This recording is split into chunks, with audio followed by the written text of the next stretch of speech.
Hello guys, welcome to my YouTube channel. All Polytechnic Tech Help চেনেলটোলৈ আপোনালোকক স্বাগতম জনাইছোঁ আৰু আজি এটা নতুন ভিডিঅ' আপোনালোকৰ বাবে আগবঢ়াব বিচাৰিছোঁ। আজিৰ ভিডিঅ'টো হৈছে যে যিসকল মানুহে CSC কেন্দ্ৰৰ দ্বাৰা PM কিষাণৰ অনলাইন কৰিব পৰা নাই বা যিসকল মানুহে মোক সুধি আছে যে CSC কেন্দ্ৰৰ পৰা কেনেদৰে PM কিষাণৰ অনলাইন কৰিম, বৰ্তমান ৱেবছাইটটো বহুতেই বেয়া চলিছে বুলি কৈছে। গতিকে তেওঁলোকৰ কাৰণে আজি বিশেষভাৱে ভিডিঅ'টো আগবঢ়াই দিছোঁ যে CSC কেন্দ্ৰৰ পৰা কেনেধৰণে আপোনালোকে বা অৰুণোদয় কেন্দ্ৰৰ পৰা কেনেধৰণে আপোনালোকে PM কিষাণৰ অনলাইন কৰিব আৰু কি কৰিব লাগিব, কেইটকা পইচা কাটিব আৰু কেনেধৰণে কৰিব লাগিব, সম্পূৰ্ণৰূপে ভিডিঅ'টোত মই আপোনালোকক কৰি দেখাই যাম। আৰু ভিডিঅ'টো কোনো ধৰণৰ স্কিপ নকৰাকৈ আপোনালোকে সম্পূৰ্ণৰূপে চাই যাব, তেতিয়া হয়তো বুজিব। আৰু প্ৰচেছটো অকণমান কঠিন হৈ পৰিছে, গতিকে আশা কৰিছোঁ মই দিয়া ভিডিঅ'টোৰ পৰা আপোনালোকে বহুতখিনি উপকৃত হ'ব। আৰু যদি কিবা জানিবলগীয়া থাকে তেতিয়াহ'লে মোক কমেণ্ট বক্সত কমেণ্ট কৰি জনাব, মই আপোনালোকক সম্পূৰ্ণৰূপে সহায় কৰিম। আৰু ভিডিঅ'টো আৰম্ভ কৰাৰ আগতে গাইজ কাইণ্ডলি আপোনালোকক এটা ৰিকুৱেষ্ট কৰোঁ যে ভিডিঅ'টো এটা লাইক কৰিব, ভিডিঅ'টো শ্বেয়াৰ কৰিব, যাতে সকলোৱে গম পায়, যিসকল মানুহৰ CSC কেন্দ্ৰ আছে বা যি কৰিব পৰা নাই সকলোৱে যাতে গম পায়। আৰু গাইজ মোৰ চেনেলটো ছাবস্ক্ৰাইব কৰিব আৰু কাষত থকা বেল আইকনটো দবাই থ'ব, যাতে মই দিয়া নতুন নতুন ভিডিঅ'খিনি বা টেকনিকেল ভিডিঅ'খিনি আপোনালোকে খুব সোনকালে পায়। চ' গাইজ আহক এতিয়া আমি ভিডিঅ'টো আৰম্ভ কৰোঁ। তো গাইজ আহক আজি আমি ভিডিঅ'টো আৰম্ভ কৰোঁ। আৰু ভিডিঅ'টোত মই কৈছোঁ আজি যে যিসকল মানুহে PM কিষাণৰ অনলাইন কৰিব পৰা নাই CSCৰ যোগেদি বা অৰুণোদয় কেন্দ্ৰৰ যোগেদি, যিসকল মানুহে PM কিষাণৰ অনলাইন কৰিব পৰা নাই তেওঁলোকক আজি মই সম্পূৰ্ণৰূপে দেখুৱাই দিম যে PM কিষাণৰ অনলাইন CSC কেন্দ্ৰৰ দ্বাৰা কেনেকৈ কৰে বা CSC ID দ্বাৰা কেনেকৈ কৰে। বহুতে মোক সুধিছে আৰু ফোনো কৰিছে যে দাদা CSC কেন্দ্ৰৰ পৰা আমি কেনেধৰণে অনলাইন কৰিম, সেই বিষয়ত আজি মই ভিডিঅ'টো আপোনালোকক আগবঢ়ালোঁ আপোনালোকৰ সুবিধাৰ বাবে। আৰু ইয়াতে দুটা প্ৰচেছ আছে, প্ৰথম এটা পে'মেণ্ট হয় আৰু তাৰপিছত আকৌ এটা পে'মেণ্ট কৰিব লাগে। আৰু সেইটোতো বহুতো কনফিউজ হৈ আছে যে দুটা পে'মেণ্ট কিয় কাটিছে। তো ইয়াতে কোনো ভাবিবলগীয়া কথা নাই। গতিকে সম্পূৰ্ণৰূপে মই ভিডিঅ'টো আপোনালোকক দেখাই যাম যে CSC কেন্দ্ৰৰ পৰা কেনেকৈ অনলাইন কৰে, আৰু আপোনালোকে কোনো ধৰণৰ ভিডিঅ'টো স্কিপ নকৰাকৈ চাই যাব আৰু মই দেখুওৱা মতে সম্পূৰ্ণৰূপে কৰি যাব, আৰু আপোনালোকে তেতিয়া CSC কেন্দ্ৰৰ পৰা অনলাইন কৰিব পাৰিব। তো আহক গাইজ আমি ভিডিঅ'টো আৰম্ভ কৰোঁ। তো আপোনালোকে নিজৰ কম্পিউটাৰত থকা ক্ৰোম ব্ৰাউজাৰটো খুলিব আৰু ইয়াতে খোলাৰ পিছত চাওক এটা নিউ টেবত যাব আৰু ইয়াতে চাৰ্চ কৰিব pmkishan.gov.in। মই এইটো অলৰেডি চাৰ্চ কৰা আছে বাবে আহি গৈছে, মই আপোনালোকক লিংকটো ডেছক্ৰিপশ্যনত দি দিম। চ' তাৰপিছত ইয়াতে যিটো প্ৰথম অপশ্যন আহিছে যে PM কিষাণ সমান নিধি, এই যিটো অপশ্যন আছে প্ৰথম ইয়াতে ক্লিক কৰিব। ইয়াতে ক্লিক কৰাৰ পিছত আপোনাৰ এটা নতুন পেজ খোল খাই যাব PM কিষাণৰ। এনেদৰে এটা পেজ আহিছে যে PM কিষাণ সমান নিধি এটা পেজ আহিছে, আৰু ইয়াতে এটা অপশ্যন দেখা গৈছে যে প্ৰথমে নিউ ফাৰ্মাৰ ৰেজিষ্ট্ৰেশ্যন, তাৰপিছত আছে EKYC আৰু তাৰপিছত আছে বেনিফিচিয়াৰী ষ্টেটাছ। গতিকে এইখিনি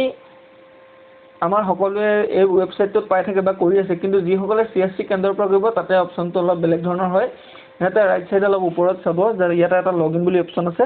আৰু তাৰপিছতে এক্সটাৰ্নেল লগইন বুলি এটা অপশ্যন আছে। তাতে 4টা লগইন দিয়া আছে। 4টা লগইনত প্ৰথমটো হৈছে CSC লগইন, 2 নম্বৰটো হৈছে ইমিত্ৰা লগইন, 3 নম্বৰটো হৈছে গ্ৰাম 1 লগইন, আৰু তাৰপিছতে হৈছে গামা লগইন। যিহেতু আমাৰ গ্ৰাম 1ৰ লগইন বৰ্তমান হোৱা নাই, যিহেতু সেইটো ID বৰ্তমান আমাৰ ইয়াত লঞ্চ হোৱা নাই, গতিকে আমাৰ 3টা অপশ্যনতে হয়, এটা CSC, এটা ইমিত্ৰা আৰু এটা গামা। গতিকে মই আজি আপোনালোকক সম্পূৰ্ণৰূপে দেখাম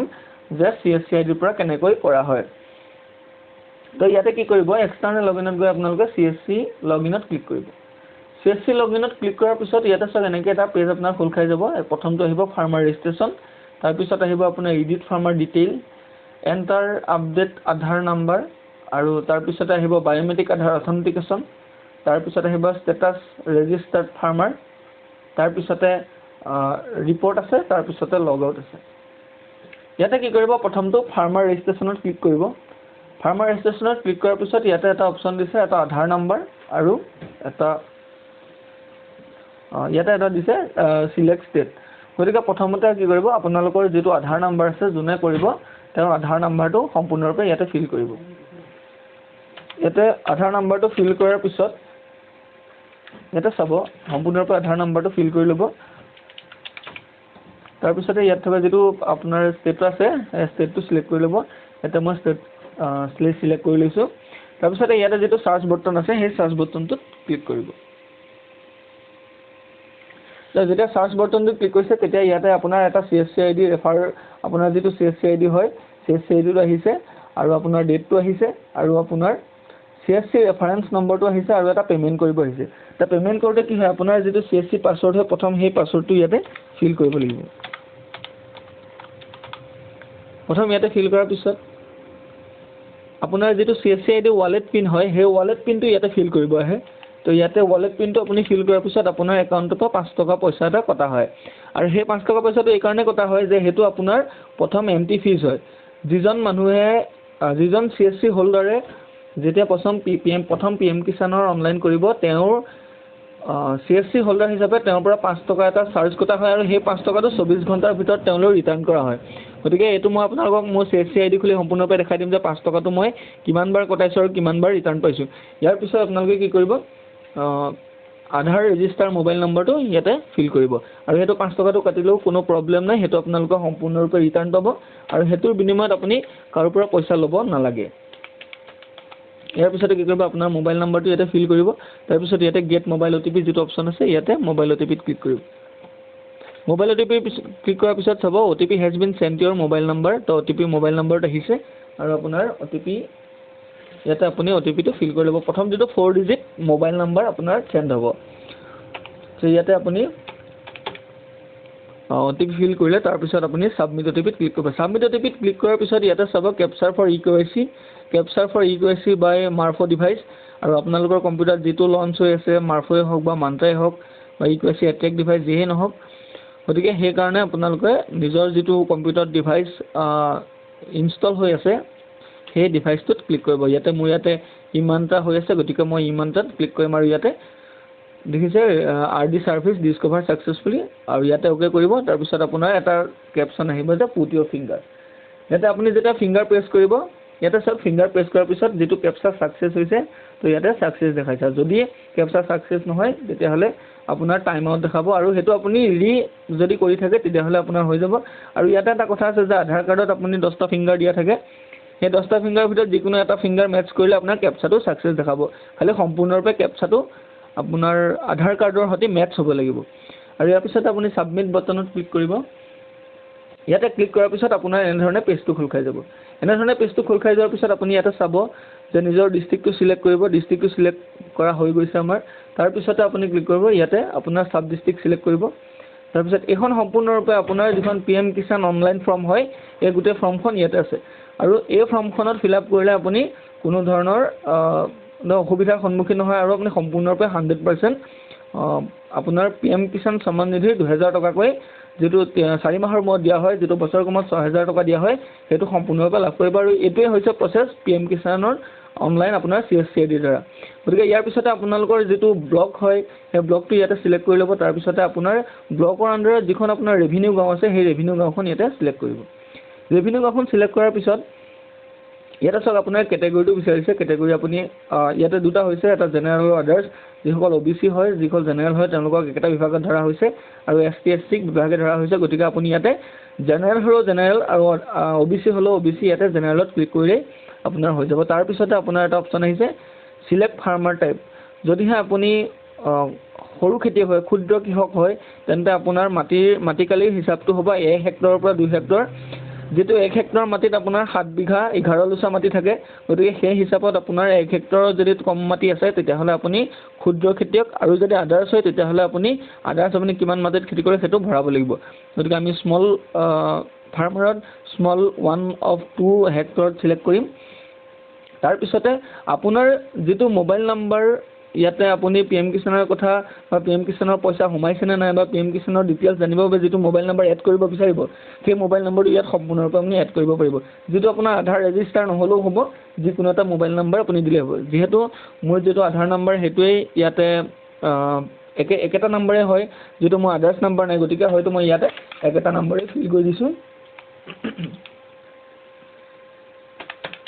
এটা ফিল কৰা হৈছে তাৰ পিছত আপোনাৰ ইয়াতে বিচাৰিছে ল্যান্ড ৰেজিষ্ট্ৰেচন আইডি যেটো ল্যান্ড ৰেজিষ্ট্ৰেচন আইডি আপুনি ল্যান্ড হোল্ডাৰ অফিচৰ land holding certificate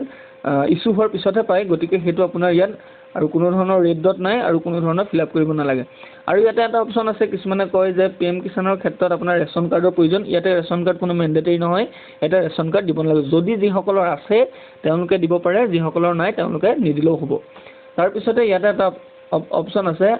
এপ্ৰেন্টিছ for PM Kisan Maandhan যোজনা যদি আপুনি মানধন যোজনা পাইছে বা তাত আপুনি সুবিধা গ্ৰহণ কৰিছে তেনেহ'লে আপুনি PM কিষাণত ইয়েছ দিয়ক নহ'লে ন দিয়ক যদি আপুনি পোৱা নাই তেনেহ'লে ন দিয়ক গতিকে ইয়াততো মই পোৱা নাই গতিকে মই ইয়াত ন সিলেক্ট কৰিছোঁ তাৰপিছতে ইয়াতে কি হয় অ'নাৰশ্বিপ অফ লেণ্ড হোল্ডিং যিটো আপোনাৰ জমাবন্দী কপিৰ কথা আহিছে যিটো মাটিত আপুনি খেতি কৰে সেই মাটিৰ লেণ্ড হোল্ডিং বা জমাবন্দী কপি আপুনি ইয়াতে জমা দিব লাগিব আৰু ইয়াতে যদি আপোনালোকৰ এটা কথা হয় যদি ৰাজমালি পতা হৈ থাকে তেতিয়াহ'লে বা আপোনালোকৰ বংশ পৰিয়ালৰ সকলোৰে যদি পতা মিহলি হৈ থাকে তাতে আমি কি কৰিব লাগিব জইন কৰিব লাগিব মানে জইণ্ট পতা হ'ব আৰু যিসকলৰ ছিংগুল পতা আছে অকল নিজৰ নাম আছে নিজে কিনা মাটি হওক বা সম্পূৰ্ণৰূপে নিজৰ নাম উঠি আছে তেওঁলোকে ছিংগুলত ক্লিক কৰিব পাৰিব গতিকে ইয়াতে সকলোৰে জইণ্ট একাউণ্ট আছে বাবে আমি জইণ্টত ক্লিক কৰিম আৰু জইণ্টত ক্লিক কৰাৰ পিছত ইয়াতে কাষত এটা অপশ্যন আছে এড বুলি আমি এড কৰিম আৰু ইয়াতে এড কৰাৰ পিছত ইয়াতে আমি চাম যে ইয়াত ছাৰ্ভে আৰু কথা নম্বৰ খাচৰা আৰু দাগ নম্বৰ এৰিয়া আৰু লেণ্ড সেই লেণ্ডডোখৰ ৰেজিষ্ট্ৰেশ্যন কেতিয়া হৈছিল আৰু লেণ্ডডোখৰ ৰেজিষ্ট্ৰেশ্যন হোৱাৰ মূলতে কি আছিল মানে ডেট অফ হাজবেণ্ড যদি হাজবেণ্ড ডেট হৈছে তেতিয়া ৱাইফৰ হাতলৈ আহিব ডেট অফ ফাদাৰ যদি দেউতাক ঢুকাইছে তেতিয়া পুতেকৰ হাতলৈ আহিব মাটিখিনি যদি তেওঁ নিজে কিনিছে আৰু যদি তেওঁ কোনোবাই গিফ্ট দিছে আৰু লেণ্ড গ্ৰাণ্টেড এলটমেণ্ট যদি তেওঁ এলটমেণ্ট আছে তেতিয়াহ'লে তেওঁলোকে কৰিব পাৰিব আৰু সেই কামটো যিদিনা কৰিছিলে সেইদিনাৰ ডেটটো তেওঁ সম্পূৰ্ণৰূপে ইয়াতে ভৰাব লাগিব গতিকে আহক আমি এই ডেটখিনি সম্পূৰ্ণৰূপে ভৰাই লওঁ তাৰপিছত আৰু কি কৰিব লাগে মই সম্পূৰ্ণৰূপে দেখাই যাম তো গাইজ ইয়াতে যিটো ছাৰ্ভে বা কথা নম্বৰ আছে ইয়াতে যিটো আপোনাৰ যিটো জমাবন্দী কপি হয় সেই জমাবন্দীটোৰ যিটো আপোনাৰ নতুন বা পুৰণি পতা থাকে সেই পতা নম্বৰটো ইয়াতে ফিল কৰিব ইয়াতে মই পতা নম্বৰ ফিল কৰিছোঁ তাৰপিছত যিটো আপোনাৰ ডাক নম্বৰ আছে জমাবন্দীটোৰ যিটো সোঁ ছাইডত যিখিনি নতুন পতাৰ কাষতে মানুহৰ নামখিনি থাকে আৰু তাৰপিছতে যিখিনি নাম্বাৰ থাকে সেইখিনি হৈছে ডাক নম্বৰ আপোনালোকৰ মাটিৰ ডাক নম্বৰ যিহেতু এখন পতাত আপোনাৰ বহুতখিনি ডাক নম্বৰ থাকিব পাৰে গতিকে তাতে আপুনি পতাখনত দিয়াৰ পিছত ইয়াতে ডাক নম্বৰখিনি ফিল কৰিব ইয়াতে মই ডাক নম্বৰ ফিল কৰিছোঁ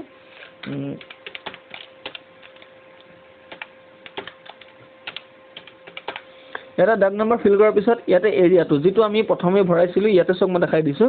যিটো আমি 1/2 হেক্টৰ ভৰাইছিলোঁ ইয়াতে আমি সেই মাটিটো ফিল আপ কৰিম যিটো আমি 1 হেক্টৰ ইয়াতে ভৰাম তাৰপিছত আমি কি কৰিম আমি চাম যে বিফ'ৰ 1/2/2019 চনৰ আগতে সেইখিনি মাটি জাৰি কৰা নে তাৰ পিছত কৰা গতিকে ইয়াত যিহেতু আমাৰ আগতেই কৰা আছে গতিকে আমি বিফ'ৰ 1/2/2019 ক্লিক কৰিম আৰু ইয়াতে কি কৰিম যিহেতু দেউতাক জীৱিত থকা অৱস্থাত পুতেকৰ হাতলৈ মাটিখিনি নাই গতিকে আমি ইয়াতে কি কৰিম গিফটেড বটনত ক্লিক কৰিম যদিহে দেউতাক ঢুকাইছে তেতিয়া দেউতাক ডেট অফ ফাদাৰ দিম কিন্তু যিহেতু দেউতাক ঢুকোৱা নাই তেতিয়া আমি কি কৰিম গিফটেডত ক্লিক কৰিম আৰু ইয়াতে যিটো আমাৰ ডেট আছে লেণ্ড ৰেজিষ্ট্ৰেশ্যনৰ যিটো ডেট আছে সেই ডেটটো আমি সম্পূৰ্ণৰূপে ইয়াতে ভৰাই দিম ইয়াতে মোৰ ডেট আছে 2000 আগষ্ট 23 তো ইয়াতে মই সম্পূৰ্ণৰূপে ডেটটো ভৰাই দিছোঁ আৰু তাৰপিছতে আপোনাক ইয়াতে এটা অপশ্যন সুধিছে পাতা নম্বৰ RFA যদি আছে আপোনাৰ আৰু সম্পূৰ্ণৰূপে আপোনাৰ পাতা নম্বৰ ইয়াত দিয়া হৈছে গতিকে আপোনাৰ পাতা আছে গতিকে ইয়েছত ক্লিক কৰিব আৰু তাৰপিছত এই কাষত থকা এড বটনটোত ক্লিক কৰিব এড বটনটোত ক্লিক কৰাৰ পিছত আপোনাৰ চব ইয়াতে এখন আপোনাৰ চিৰিয়েল নম্বৰ খাতা নম্বৰ ছাৰ্ভে নম্বৰ সকলোখিনি এড হৈ গৈছে তাৰপিছত ইয়াতে কি কৈছে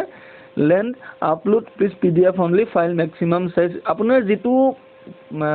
জমাবন্দী কপিৰ আপুনি পতা নম্বৰ ডাক নম্বৰ আপুনি সংযোগ কৰিলে ইয়াত সেই কপিটোৰ সম্পূৰ্ণৰূপে এটা PDF কপি যিটো আণ্ডাৰ 200 KB হ'ব লাগিব সেইটো সম্পূৰ্ণৰূপে ইয়াতে আপুনি দিব লাগিব এটা চুজ ফাইলত ক্লিক কৰিব আৰু সেইটো 200 KBতকৈ তলত হ'ব লাগিব ইয়াতে আমি ক্লিক কৰি সম্পূৰ্ণৰূপে এইটো ইয়াতে জমা দিব লাগিব গতিকে ইয়াতে মই আপোনালোকক এইটো জইন কৰি দেখাই দিছোঁ ইয়াতে আমি এই জমাবন্দীটো ইয়াতে ফিল কৰি দিম তাৰপিছত ইয়াতে কি কৰিম আমি সেভ বটনত ক্লিক কৰিম সেভ বটনত ক্লিক কৰাৰ পিছত ইয়াতে আপুনি পেজটো অকণমান সময় ৰৈ দিব যাতে পেজটো সম্পূৰ্ণৰূপে ঘূৰি আপোনাৰ নতুন পেজটো খোল খায় ইয়াতে চাওক record has been inserted successfully your farmer ID is CSCAS আপোনাৰ যিটো ফাৰ্মাৰ ID হৈছে এইটো আপোনাৰ যিটো ৰেজিষ্ট্ৰেশ্যন নম্বৰ হৈছে ইয়াতে সম্পূৰ্ণৰূপে হৈ গৈছে আৰু ইয়াতে আপুনি কি কৰিব এই CSC IDটো কপি কৰি ল'ব কপি কৰি লৈ আপুনি অ'কে বটনত ক্লিক কৰিব যেটো আপোনাৰ এছ মই সেইটো আপোনাৰ সম্পূৰ্ণৰূপে দেখাই দিম আৰু বেনিফিচিয়াৰী ষ্টেটাছটো কেনেকৈ উলিয়াই সেইটো নম্বৰৰ পৰা মই সেইটো সম্পূৰ্ণৰূপে দেখাই দিম তাৰপিছত ইয়াতে চাওক আপোনাৰ এইটো সম্পূৰ্ণৰূপে হৈ গৈছে আৰু আপোনাৰ পেমেণ্টটো হৈ গৈছে তাৰপিছত আপুনি ইয়াতে কি কৰিব নতুনকৈ এটা টেব খুলিব আৰু ইয়াতে PM কিষাণ সাৰ্চ কৰিব PM কিষাণ সাৰ্চ কৰাৰ পিছত ইয়াতে যাব ইয়াতে গৈ আপোনালোকে যেটো ইয়াতে অপচন এটা আছে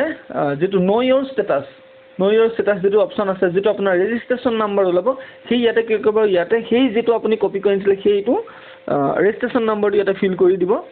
আৰু ইয়াৰ আগৰ যিকন CSC আছে সেই আখৰ তিনিটা সম্পূৰ্ণৰূপে কাটি দিব আৰু AS ৰ পৰা আৰম্ভ কৰি 1954594 যেটো নাম্বাৰ হ'ব সেইতে আপোনাৰ PM কিষাণ ৰেজিষ্ট্ৰেচন নাম্বাৰ যদি কোনো ব্যক্তিয়ে PM কিষাণৰ ৰেজিষ্ট্ৰেচন নাম্বাৰ উলিয়াব পৰা নাই বা তেওঁৰ ৰেজিষ্ট্ৰেচন নাম্বাৰ কি সেইটো জানিব পৰা নাই গতিকে তেওঁলোকে মোক কমেন্ট বক্সত কমেন্ট কৰি জনাব সম্পূৰ্ণৰূপে তেওঁলোকক মই সহায় কৰিম আৰু এই নাম্বাৰটো পোৱাৰ পিছত আপুনি অনলাইনটো কৰাৰ 24 ঘণ্টাৰ পিছত ইয়াতে কি হ'ব আপুনি এই নাম্বাৰটো তাতে বেনিফিচিয়াৰী ষ্টেটাছত ৰেজিষ্ট্ৰেচন নাম্বাৰত দি ইয়াতে যদি ক্যাপচা কোডটো সম্পূৰ্ণৰূপে ফিল কৰি চাই এতিয়াতো মই লগে লগে চাইছো গতিকে এতিয়াতো সম্পূৰ্ণৰূপে নেদেখাই তাৰ পিছত আপোনালোকে গেট OTP ক্লিক কৰি প্লেনি আপোনালোকে 24 ঘণ্টা লাগে আপডেট হ'বলৈ ইয়াতে যেটো ৰেজিষ্ট্ৰেচন নাম্বাৰ কাৰেকচন দেখাইছে সেইটো সম্পূৰ্ণৰূপে নহয় যেহেতু 24 ঘণ্টা লাগে আপডেট হ'বলৈ তাৰ পিছত আপুনি যেটো মোবাইল নাম্বাৰত OTP আহিছিলে সেই মোবাইল নাম্বাৰটোৰ দ্বাৰা OTP দি ইয়াতে আপোনালোকে আপোনাৰ বেনিফিচিয়াৰী ষ্টেটাসটো চেক কৰিব পাৰিব আৰু আপোনাৰ এপ্লিকেশনখন কোন জায়গাৰ পৰা কোন জায়গাত পাইছেগে বা আপোনাৰ এপ্লিকেশনখন ৰিজেক্ট হৈছে নে একচেপ্ট হৈছে সেইটো সম্পূৰ্ণৰূপে চাব পাৰিব আৰু সেইটো চাবলৈ আপোনালোকৰ এটা খুব সহজ পদ্ধতি আছে ইয়াতে কি হৈছে যেটা আপুনি বেক কৰিব তাৰ পিছত ইয়াতে যাব ইয়াতে গৈ যেটো status of self registered farmer CSC farmers আছে ইয়াতে ক্লিক কৰিব আৰু যেটো আধাৰ কাৰ্ড আপোনাৰ আছিল সেই আধাৰ নাম্বাৰটো ইয়াতে সম্পূৰ্ণৰূপে ফিল কৰি প্লেনি আপোনাৰ ষ্টেটাসটো কিমান দূৰ পাইছে আপুনি সম্পূৰ্ণৰূপে জানিব পাৰিব ইয়াতে নাম্বাৰটো দিব আৰু সম্পূৰ্ণৰূপে ক্যাপচা কোডটো ফিল কৰিব ক্যাপচা কোডটো ফিল কৰাৰ পিছত আপুনি ইয়াতে সাৰ্চ কৰিব তাৰ পিছত আপুনি সম্পূৰ্ণৰূপে জানিব পাৰিব কিন্তু এই সম্পূৰ্ণ পদ্ধতিটো আপুনি কৰিব পাৰিব সম্পূৰ্ণ 24 ঘণ্টাৰ পিছত যেটো সম্পূৰ্ণৰূপে আপুনি এতিয়া যেটো আমি PM কিষাণৰ এপ্লাই কৰিছিল ইয়াতে যিখিনি সম্পূৰ্ণৰূপে কৰিলো সেইখিনি আমাৰ 24 ঘণ্টাৰ পিছতহে আপুনি এইখিনি কৰিব পাৰিব যেটো বেনিফিচিয়াৰী ষ্টেটাস চেক কৰিব পাৰিব বা আপোনাৰ ষ্টেটাসটো কোড আছে বা কি হৈছে সেইটো সম্পূৰ্ণৰূপে জানিব পাৰিব সো গাইজ যদি ভিডিওটো ভাল লাগিলে ভিডিওটো লাইক কৰিব ভিডিওটো শেয়াৰ কৰিব আৰু